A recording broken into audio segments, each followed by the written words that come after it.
S ನೋಡಿ, ಕೇರಳದ ವಯನಾಡಿನ ಜಲ ದುರಂತದಲ್ಲಿ ಎಷ್ಟೋ ಗ್ರಾಮಗಳು ನೀರಿನಲ್ಲಿ ಕೊಚ್ಚಿ ಹೋಗಿದೆ.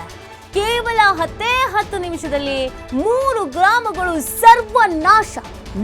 ನೋಡ್ತಿದ್ದಂತೆಯೇ 3 ಗ್ರಾಮಗಳು ಕೊಚ್ಚಿ ಹೋಗ್ಬಿಟ್ಟಿದೆ. ಕೊಚ್ಚಿ ಹೋದ ಮೆಪ್ಪಾಡಿ, ಚೂರಲ್ಮಲೈ, ಮುಂಡಕೈ ಗ್ರಾಮಗಳು. ಈ ಭಾಗದಲ್ಲೇ ಹೆಚ್ಚು ಹಾನಿ ಆಗಿರೋದು, ಈ ಭಾಗದಲ್ಲೇ ಸಮಸ್ಯೆ ಆಗಿರೋದು. ಆ ಸ್ಥಳದಲ್ಲಿ ಊರು ಇತ್ತು ಅನ್ನೋದೇ ಗೊತ್ತಾಗ್ತಾ ಇಲ್ಲ. ಒಂದೇ ಒಂದು ಕುರುಹು ಕೂಡ ಸಿಗ್ತಾ ಇಲ್ಲ, ಅಂಥದ್ದೊಂದು ಪರಿಸ್ಥಿತಿ. ಸೇನೆ NDRF ತಂಡದಿಂದ ರಕ್ಷಣಾ ಕಾರ್ಯಾಚರಣೆ ಮುಂದುವರಿತಾ ಇದೆ. 3 ಗ್ರಾಮಗಳ ಸರ್ವನಾಶ. 10 ನಿಮಿಷ. ಈ 10 ನಿಮಿಷದಲ್ಲಿ ಸುರಿದಂತ ಮಳೆಗೆ, ಬಂದಂತ ನೀರಿಗೆ, ಕುಸಿದಂತ ಭೂಮಿಗೆ ಅಲ್ಲಿ ಗ್ರಾಮಗಳು ಇದ್ವು ಅನ್ನೋದು ಕೂಡ ಗೊತ್ತಾಗದಂತ ರೀತಿಯಲ್ಲಿ ಎಲ್ಲವೂ ನೆಲಸಮ ಆಗಿ ಹೋಗ್ಬಿಟ್ಟಿದೆ. ನೋಡಿ, ರಕ್ಷಣಾ ಕಾರ್ಯಾಚರಣೆಯನ್ನ ಮಾಡ್ತಾ ಇದ್ದಾರೆ.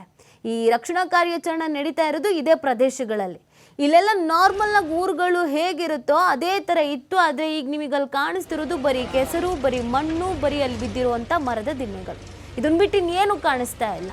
ಇಲ್ಲೊಂದು ಊರಿತ್ತು ಅನ್ನೋ ಕುರುಹು ಕೂಡ ಸಿಗ್ತಾ ಇಲ್ಲ. ಅಂದ್ರೆ ಅದಕ್ಕೆ ಎಷ್ಟರ ಮಟ್ಟಿಗೆ ಇದರ ಭೀಕರತೆ ಇದೆ ಅನ್ನೋದನ್ನ ಅರ್ಥ ಮಾಡ್ಕೊಳ್ಬೇಕಾಗತ್ತೆ. ಸುಮಾರು 200ಕ್ಕೂ ಹೆಚ್ಚು ಮನೆಗಳಿತ್ತು ಅನ್ನೋದು ಗೊತ್ತಾಗ್ತಾ ಇದೆ. ಸುಮಾರು 10 ತಾಲೂಕುಗಳಿಗೆ ಎಚ್ಚರಿಕೆಯನ್ನು ಕೊಟ್ಟಿದ್ದಾರಂತೆ, ಬಹಳ ಎಚ್ಚರಿಕೆಯಿಂದ ಇರಿ ಅಂತ. 3 ಗ್ರಾಮಗಳು ಒಂದು ಮಳೆಗೆ ಕೊಚ್ಕೊಂಡು ಹೋಗುತ್ತೆ ಅಂತ ಅಂದರೆ ಆ ಮೇಘ ಸ್ಫೋಟ ಹೇಗಿತ್ತು, ಕುಂಭದ್ರೋಣ ಮಳೆ. ಇನ್ನೂ 5 ದಿನ ಹಿಂಗೇ ಮಳೆ ಆಗುತ್ತೆ ಅಂತ ಬೇರೆ ಹೇಳಲಾಗಿದೆ. ಇದು ಕೇರಳಕ್ಕೆ ಮಾತ್ರ ಅಲ್ಲ, ಅಕ್ಕಪಕ್ಕದ ರಾಜ್ಯಗಳಿಗೂ ಕೂಡ ಕೆಲವೊಂದಷ್ಟು ಹಾನಿ ಆಗುವಂಥ ಸಾಧ್ಯತೆಗಳಿದೆ. ಯಾಕಂದರೆ ಇಷ್ಟು ರಭಸವಾಗಿ ಹರಿತಿರುವಂಥ ನೀರನ್ನು ಎಲ್ಲಿಗೆ ಬಿಡ್ತಾರೆ, ಎಲ್ಲಿಗೆ ಕಳಿಸ್ತಾರೆ? ಸೊ ಈಗಾಗಲೇ ಅಲ್ಲಿನ DC ಮೇಘಶ್ರೀ ಅವರು ಕಬಿನಿ ನೀರನ್ನು ಬಿಡಿ ಅಂತ ಇಲ್ಲಿಗೆ ಮನವಿ ಬೇರೆ ಮಾಡಿಕೊಂಡಿದ್ರು. ನೀರಿನ ಪ್ರಮಾಣ ಅಷ್ಟರ ಮಟ್ಟಿಗೆ ದುಪ್ಪಟ್ಟಾಗಿ ಹರಿತಾ ಇದೆ. 225 ಸೈನಿಕರನ್ನು ನೇಮಿಸಲಾಗಿದೆ ರಕ್ಷಣೆಗೆ ಅಂತ. ಸುಮಾರು 250ಕ್ಕೂ ಹೆಚ್ಚು NDRF ಟೀಮನ್ನು ನೇಮಕ ಮಾಡಲಾಗಿದೆ ರಕ್ಷಣೆಗೆ ಅಂತ. ಆದರೆ ರಕ್ಷಣೆ ಮಾಡೋದಾದರೂ ಹೇಗೆ? ಏನಾದರೂ ಒಂಚೂರು ರಕ್ಷಣೆ ಮಾಡೋದಕ್ಕಲ್ಲಿ ಸರಿಯಾದಂಥ ಮಾರ್ಗಗಳು ಇರಬೇಕಲ್ವಾ? ಕಾರ್ಯಾಚರಣೆ ಮಾಡುವಂಥ ಸಿಬ್ಬಂದಿಗಳಿಗೆ ನಿಂತ್ಕೊಳ್ಳೋದಕ್ಕೆ ಕರೆಕ್ಟಾದಂಥ ಜಾಗ ಇರಲಿಲ್ಲ. 2 ವಿಮಾನಗಳು ರಕ್ಷಣೆಗೆ ಅಂತ ಬಂದು ಪರದಾಡಿವೆ. ಎಲ್ಲಿ ಲ್ಯಾಂಡ್ ಮಾಡಬೇಕು ಅನ್ನೋದು ಗೊತ್ತಾಗ್ತಿರ್ಲಿಲ್ಲ. ಅಷ್ಟರ ಮಟ್ಟಿಗೆ ಸಮಸ್ಯೆ ಇತ್ತು, ಅಷ್ಟರ ಮಟ್ಟಿಗೆ ಅಲ್ಲಿ ಹಾನಿ ಆಗ್ತಾ ಇತ್ತು. ಇದೀಗ 3 ಗ್ರಾಮಗಳು, ಒಂದಲ್ಲ 3 ಗ್ರಾಮಗಳು ನೀರಿನಲ್ಲಿ ಕೊಚ್ಚೋಗಿರೋದು.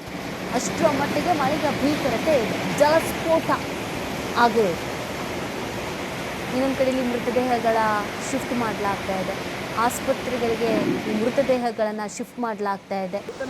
ನಮ್ಮವ್ರು ಕಾಣಿಸ್ತಾ ಇಲ್ಲ, ನಮ್ಮವ್ರು ಕಾಣೆ ಆಗಿದ್ದಾರೆ, ನಮಗೆ ಸಂಪರ್ಕಕ್ಕೆ ಸಿಗ್ತಾ ಇಲ್ಲ ಅಂತ ಎಲ್ಲ ಈ ಹೆಲ್ಪ್ಲೈನಿಗೆ ಕಾಲ್ ಮಾಡಿ, ಕಂಟ್ರೋಲ್ ರೂಮ್ಗೆ ಕಾಲ್ ಮಾಡಿ ಹೇಳ್ತಾ ಇರೋರಿಗೆ ಈ ಮೃತದೇಹ ಒಂದು ಸಿಕ್ಕಿದೆ, ಈ ಹಾಸ್ಪಿಟಲಿಗೆ ಶಿಫ್ಟ್ ಮಾಡಿದ್ದೀವಿ, ಒಂದು ಸತಿ ನೋಡ್ಕೊಂಡು ಹೋಗಿ ಕನ್ಫರ್ಮ್ ಮಾಡ್ಕೊಂಡು ಹೋಗಿ ಅಂತ ಹೇಳ್ತಾ ಇದ್ದಾರೆ.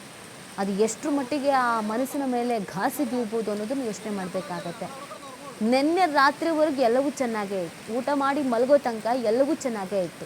ಅಲ್ಲಿನವ್ರು ಹೇಳ್ತಾರಲ್ಲ, ಸಾಮಾನ್ಯವಾಗಿ ಮಳೆ ಹೇಗಾಗುತ್ತೋ ಹಾಗೆ ಆಗ್ತಿತ್ತು, ನಾವು ಜಾಸ್ತಿ ಮಳೆ ಇದೆ ಅಂತ ಅಂದ್ಕೊಂಡಿದ್ವಿ. ಆದರೆ ಬೆಳಗಾಗೋದ್ರ ಒಳಗೆ ಹರಿತಿದ್ದಂಥ ನೀರಿನ ಮಟ್ಟ ಹೆಚ್ಚಾಗಿತ್ತು, ರಭಸ ಹೆಚ್ಚಾಗಿತ್ತು, ಸೌಂಡ್ ಬರ್ತಾ ಇತ್ತು, ಭೂಕುಸಿತ ಆಗ್ತಾ ಇತ್ತು, ದೊಡ್ಡ ದೊಡ್ಡ ಕಲ್ಲುಗಳು, ಬಂಡೆಗಳು ಬಂದು ಬೀಳ್ತಾ ಇತ್ತು. ಒಂದು ರಾತ್ರಿಯಲ್ಲಿ ಆದಂಥ ದುರಂತಗಳು ಇದು.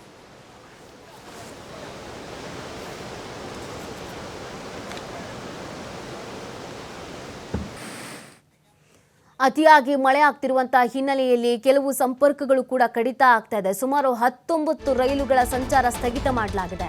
ಕೇರಳದಲ್ಲಿ ಭಾರಿ ಕುಸಿತಕ್ಕೆ ರೈಲ್ವೆ ಟ್ರ್ಯಾಕ್ ಕೊಚ್ಚಿ ಹೋಗ್ಬಿಟ್ಟಿದೆ. ವಡಕಂಚೇರಿ ಎಂಬಲ್ಲಿ ರೈಲ್ವೆ ಹಳಿ ಕೊಚ್ಚಿ ಹೋಗಿದೆ. ಅತಿಯಾಗಿ ಮಳೆ ಆಗ್ತಿರುವಂತಹ ಹಿನ್ನೆಲೆಯಲ್ಲಿ ಭೂಕುಸಿತ ಹಿನ್ನೆಲೆ 7 ಟ್ರೈನ್ಗಳ ಸಂಚಾರವನ್ನ ಸ್ಥಗಿತ ಮಾಡಲಾಗಿದೆ ಅನ್ನೋದು ಸದ್ಯದ ಅಪ್ಡೇಟ್. ಸಂಪರ್ಕ ಕಡಿತ ಹಿನ್ನೆಲೆ ಪ್ರಯಾಣಿಕರು ಪರದಾಡ್ತಾ ಇದ್ದಾರೆ. ಎಲ್ಲಿಗೋ ಹೋಗಬೇಕು ಅಂತ ಬಂದವರು, ಎಲ್ಲಿಗೋ ಎಮರ್ಜೆನ್ಸಿ ಹೋಗಬೇಕಾದವ್ರಿಗೆ ಕಷ್ಟ. ಕೇರಳದಲ್ಲಿ ಭಾರೀ ಮಳೆಯಿಂದ, ಭೂಕುಸಿತದಿಂದ ರೈಲು ಸಂಚಾರ ಸ್ಥಗಿತವಾಗಿದೆ. ತಿರುವನಂತಪುರದಿಂದ 19 ಟ್ರೈನ್ಗಳು ಹೊರಡಬೇಕಾಗಿತ್ತು ಬೇರೆ ಬೇರೆ ಭಾಗಗಳಿಗೆ, ಅವೆಲ್ಲವನ್ನೂ ಸ್ಟಾಪ್ ಮಾಡಿದ್ದಾರೆ ಅನ್ನೋದ್ರ ಬಗ್ಗೆ ಅಪ್ಡೇಟ್ ಇತ್ತು. ರೈಲ್ವೆ ಇಲಾಖೆಗೆ ಅದಕ್ಕೆ ಕನ್ಫರ್ಮೇಷನ್ ಮಾಡಿತ್ತು. ಭಾರಿ ಮಳೆ ಆಗ್ತಿರೋದ್ರಿಂದ ಅನಾಹುತಗಳು ಸಂಭವಿಸುತ್ತೆ ಅಂತ. ನೋಡಿ, ರೈಲ್ವೆ ಟ್ರ್ಯಾಕೇ ಕೊಚ್ಚೋಗಿದೆ.